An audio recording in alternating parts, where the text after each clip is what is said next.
Hello friends, welcome to Kalyani சுலகம். இன்றைக்கி இந்த வீடியோவில் சூப்பரான டிஃபன் ஐட்டம் பருப்பு அடை செஞ்சு காமிக்க போகிறாங்க. இந்த பருப்பு அடையை காலையில் டிஃபனாகவும் சாப்பிட்லாம், நைட்டு டின்னராகவும் சாப்பிட்லாம், ஈவினிங் ஸ்கூல் விட்டு வர குழந்தைங்களுக்கு ஸ்நாக்ஸ் மாதிரியும் செஞ்சு கொடுக்கலாம். ரொம்ப ஆரோக்கியமானதும் கூடங்க. இதை செய்கிறதுக்கு முன்னாடி நம்ம சேனலை இன்னும் சப்ஸ்கிரைப் பண்ணலைன்னா சப்ஸ்கிரைப் பண்ணிக்கோங்க. மறக்காமல் பெல் பட்டனை ப்ரெஸ் பண்ணி அதில் ஆல் ஆப்ஷனை கிளிக் பண்ணிக்கோங்க. இப்போ வாங்க செய்யலாம். இதுக்கு தேவைப்படுற பொருள் என்னென்னு சொல்லிட்டு பார்க்கலாம். பச்சரிசி ஒரு கப்பு சாப்பாட்டு புழுங்கலரிசி எடுத்துக்கிறேன். இதை தனியாக எடுத்துக்கலாம். பருப்பு வகைகள் அடுத்ததாக எடுத்துக்கலாம். துவரம் பருப்பு, கடலைப்பருப்பு, உளுத்தம்பருப்பு, இது எல்லாமே ஒரே கப்பில் மெஷர் பண்ணிக்கோங்க. அப்போ தான் அடை நல்லா வரும். பருப்பு தனியாக ஊற வச்சுக்கலாம், அரிசியை தனியாக ஊற வச்சுக்கலாம். இப்போ இதை தண்ணி விட்டு நல்லா கழுவிட்டு ஒரு 4 மணி நேரத்துலேருந்து 6 மணி நேரம் வரைக்கும் ஊற வைக்கணும். ஃபஸ்ட்டு நம்ம கழுவி எடுத்துக்கலாம். வாங்க, தண்ணி விட்டு அரிசியை தனியாக கழுவி ஊற வச்சுக்கலாம், பருப்பை தனியாக கழுவி ஊற வச்சுக்கலாம். ஏன்னா பருப்பு சட்டுன்னு அரைஞ்சிரும், அரிசி பார்த்திங்கன்னா அரையிறதுக்கு நேரமாகும். அதனால் ஒன்றா ஊற வைக்கிறத விட தனித்தனியாக ஊற வச்சு அரைச்சி எடுக்கிறப்ப நமக்கு வேலை ஈஸியாக முடியும், அடையும் நல்ல டேஸ்ட்டாக கிடைக்கும்.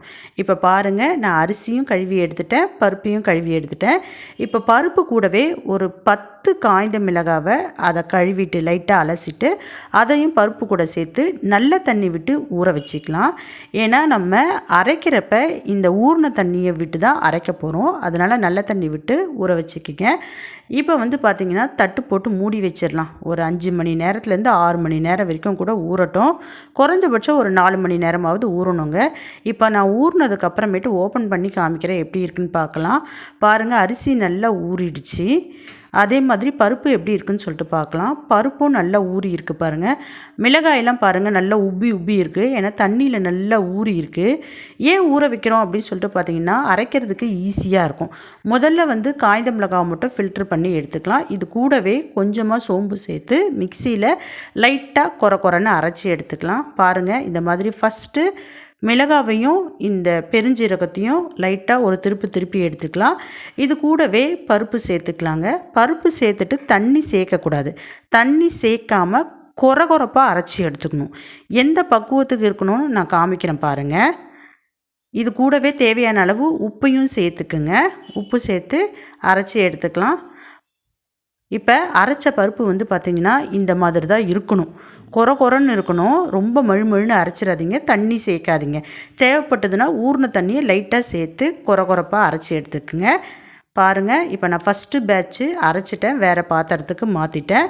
மீதி இருக்கக்கூடிய எல்லா பருப்பையும் அதே மாதிரி கொரப்பாக தேவைப்பட்டதுன்னா கொஞ்சமாக அதே ஊறின தண்ணியை விட்டு அரைச்சி எடுத்துக்கலாம். இப்போ பச்சை அரிசியும் புழுங்கலரிசி ஊற வச்சுருந்தோம் இல்லைங்களா, அதில் தண்ணி விட்டு நல்ல மைய அரைச்சி எடுத்துக்கலாம். இப்போ இந்த அரைச்ச அரிசி மாவையும் பருப்பு கூட சேர்த்து மிக்ஸ் பண்ணிக்கலாம். இப்போ தேங்காய், சின்ன வெங்காயம், வாழைப்பூ, இது எல்லாத்தையும் க்ளீன் பண்ணி கட் பண்ணி தேங்காவையும் நல்ல குட்டியாக பல்லாக கட் பண்ணி அது கூட சேர்த்துக்கலாம், மாவில் சேர்த்துக்கலாம். இது கூடவே கொஞ்சமாக கருவேப்பிலை சேர்த்துக்கலாம். இப்போ நீங்கள் காய்ந்த மிளகாய் கொஞ்சமாக போட்டு அரைச்சிருந்தீங்கன்னா இது கூடவே பச்சை மிளகாவையும் துண்டாக நறுக்கி சேர்த்துக்கலாம். நான் இப்போ பச்சை மிளகாய் சேர்க்கலை. இப்போ எல்லாத்தையும் நல்லா மிக்ஸ் பண்ணிக்கலாம். உப்பு நம்ம முன்னாடியே சேர்த்துட்டோம், இருந்தாலும் நீங்கள் செக் பண்ணிக்கிங்க. இந்த டைமில் உப்பு இல்லைன்னா நீங்கள் ஆட் பண்ணிக்கலாம். நல்லா மிக்ஸ் பண்ணி மறுபடியும் ஒரு 1 மணி நேரம் நான் ஊற வைக்க போகிறேங்க.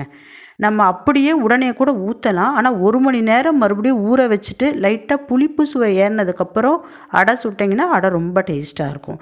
இப்போ இந்த மாவு அப்படியே இருக்கட்டும். இப்போ நம்ம ஸ்டவ் ஆன் பண்ணிக்கலாம். ஸ்டவ் ஆன் பண்ணி நல்ல கனமான கடாயாக வச்சுக்கலாம். நீங்கள் தோசைக்கல்லை வச்சு ஊற்றுறத விட நல்ல ஒரு அடிகனமான கடாயை வச்சு ஊற்றுறப்ப இந்த அடை பார்த்திங்கன்னா ரொம்ப டேஸ்ட்டாக வரும்.